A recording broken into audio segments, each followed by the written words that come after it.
Pada suatu hari, Abu Nawas terlihat murung.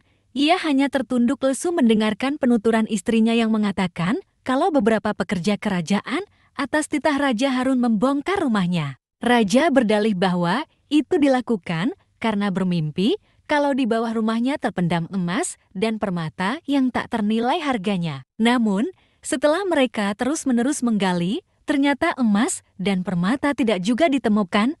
Parahnya, sang raja juga tidak mau meminta maaf dan mengganti rugi sedikitpun kepada Abu Nawas. Karena itulah Abu Nawas sakit hati dan memendam rasa dendam kepada perusak rumahnya. Lama Abu Nawas memeras otak, namun belum juga ia menemukan muslihat untuk membalas perbuatan Baginda. Makanan yang dihidangkan istrinya pun tidak dimakan karena nafsu makannya telah lenyap. Keesokan harinya, Abu Nawas melihat banyak ialat-ialat mulai menyerbu makanannya yang sudah mulai basi. Begitu melihat lalat-lalat itu berterbangan, Abu Nawas tiba-tiba saja tertawa riang seolah mendapatkan ide. Tolong ambilkan kain penutup untuk makananku dan sebatang besi, kata Abu Nawas kepada istrinya. Dengan wajah berseri-seri, Abu Nawas berangkat menuju istana. Setiba di istana, Abu Nawas membungkuk memberi hormat kepada Raja Harun. Raja Harun terkejut atas kedatangan Abu Nawas di hadapan para menterinya. Raja Harun mempersilahkan Abu Nawas untuk menghadap. Ampun tuanku, hamba menghadap tuanku Baginda hanya untuk mengadukan perlakuan tamu-tamu yang tidak diundang.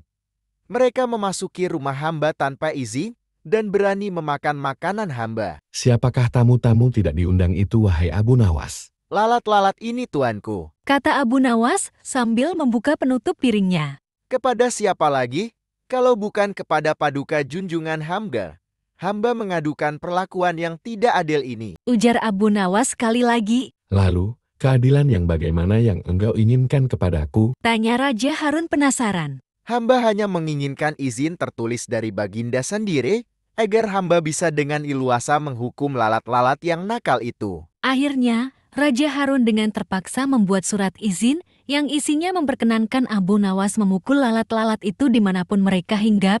Setelah mendapat izin tertulis itu, Abu Nawas mulai mengusir lalat-lalat di piringnya hingga mereka terbang dan hinggap di sana-sini. Dengan menggunakan tongkat besi yang dibawa dari rumah, Abu Nawas mengejar dan memukul lalat-lalat itu. Ketika hinggap di kaca, Abu Nawas dengan tenang dan leluasa memukul kaca itu hingga pecah. Kemudian, vas bunganan indah milik sang raja juga ikut terkena pukul dan pecah. Akhirnya hanya dalam beberapa menit saja, seluruh perabot istana hancur berkeping-keping. Raja Harun tidak bisa berbuat apa kecuali menyadari kekeliruannya yang telah dilakukan terhadap Abu Nawas dan keluarganya. Setelah merasa puas, Abu Nawas mohon diri.